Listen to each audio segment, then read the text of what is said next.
Дәвәт дин жеткирүү 36. Абу Хурайра радиаллаху анху риваят кылат.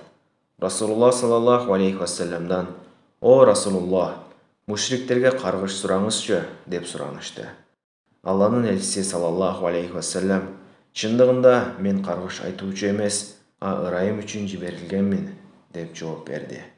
Абу Хурайра радиаллаху анху риваят кылат. Расулуллах саллаллаху алейхи вассаламдан: "О Расулуллах, мушриктерге каргыш сураңызчы" деп суранышты.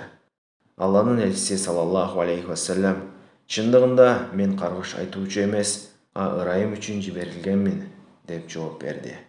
Абу Хурайра радиаллаху анху риваят кылат.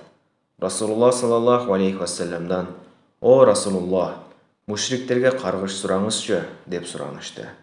Алланын элчиси саллаллаху алейхи вассалам: "Чындыгында мен каргыш айтуучу эмес, ырайым үчүн жиберилгенмин" деп жооп берди. Муслим.